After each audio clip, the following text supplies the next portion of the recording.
ಯಾವ ದೋಷಾರೋಪ ಪಟ್ಟೇನ್ರಿ?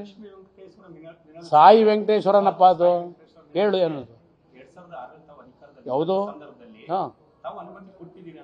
ಏನು ಅನುಮತಿ ಕೊಟ್ಟಿದ್ದೀನಿ? ಯಾರು ಹೇಳಿದರು? ಯಾರು ಕೊಟ್ಟಿರೋದು? ರೆಕಮೆಂಡೇಶನ್ ಮಾಡಿದ್ದೇವೆ, ಅಧಿಕಾರಿಗಳು ಕೊಟ್ಟಿರೋದು.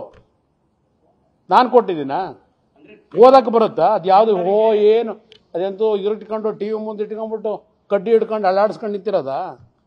ಅನುಮತಿ ತೋರಿಸೋದು ಗೊತ್ತಿದೆಯಾ? ಏನಾದರೂ ಏನದು ಅಂತ ಹೇಳಿ ಸಬ್ಜೆಕ್ಟ್ ಗೊತ್ತಿದೆಯಾ? ಯಾವನ್ರಿ ಟೆಂಡರ್ ಕರೀತಾನೆ? ಕಾನೂನು ಗೊತ್ತಿದೆಯಾ? ಕಾನೂನು ಗೊತ್ತಿಲ್ಲದೆ ಇದ್ರೆ ಕಾನೂನು ಗೊತ್ತಿದೆ ತಿಳ್ಕೊಂಡು ಮಾತಾಡಬೇಕು. ಒಂದು ತಿಂಗಳು ಕೋರ್ಟಲ್ಲಿ ಸ್ಟೇ ಕೊಟ್ಟರು ಅಂತೇಳಿ ಉಸಿರು ಬಿಟ್ಟಿದ್ರಿ. ಫ್ರೀಡಮ್ ಆಫ್ ಸ್ಪೀಚ್ ಅಂತ ಏನೋ ಕೊಟ್ಟರು ಅಂತೇಳಿ ಮತ್ತೆ ಶುರು ಮಾಡಿದಿರಲ್ವಾ? ಈ ಗೋಟ್ ಬೆದರಿಕೆಗೆ ಎದುರ್ಕೊಳ್ಳೋಣ. ಯಾವುದು? ತನಿಖೆ ಮಾಡ್ರಿ, 15 ವರ್ಷ ಆಗೈತಲ್ಲಪ್ಪ.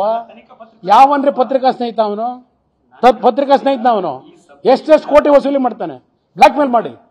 ಎಷ್ಟು ಜನದ ಹತ್ರ ವಸೂಲಿ ಮಾಡವನೆ? ಆ ಹೆಣ್ಣು ಮಕ್ಕಳಿಗೆ ಒದಸ್ಕೊಂಡಲ್ಲ, ಬಟ್ಟೆ ಬಿಚ್ಚಿಸ್ಕೊಂಡು ರಸ್ತೆನಲ್ಲಿ. ಇವನು ನಮಗೆ ಬುದ್ಧಿ ಹೇಳ್ತಾನೇನಪ್ಪ ದೇವೇಗೌಡರ ಕುಟುಂಬದ ಬಗ್ಗೆ? ಆ ಹೆಣ್ಮಕ್ಳಿಗೆ ಬಟ್ಟೆ ಬಿಚ್ಚಿಸ್ಕೊಂಡು ನಿಂತಿದ್ದು ಇವನು ಪ್ರಪಂಚಕ್ಕೆ ಬುದ್ಧಿ ಹೇಳ್ತಾನ?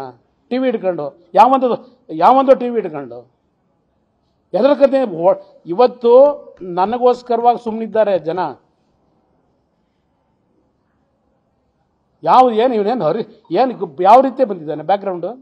ಪ್ರತಿನಿತ್ಯ 5 ಕೋಟಿ 10 ಕೋಟಿ ಬ್ಲ್ಯಾಕ್ ಮೇಲ್ ಮಾಡ್ಕೊಂಡು ಹೊಟ್ಟೆಪಾಡು ಮಾಡೋನು ನನ್ನ ಬಗ್ಗೆ ಮಾತಾಡ್ತಾನೆ. ಇದಕ್ಕೆ ಎದುರ್ಕೊಂಡ್ಬಿಡ್ತೀನಿ ನಾನು.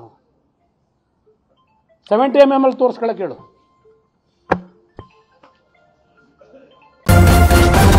ನ್ಯೂಸ್ ಫಸ್ಟ್, ನಿರ್ಭೀತಿಯಿಂದ ನಿಮ್ಮ ಪರವಾಗಿ.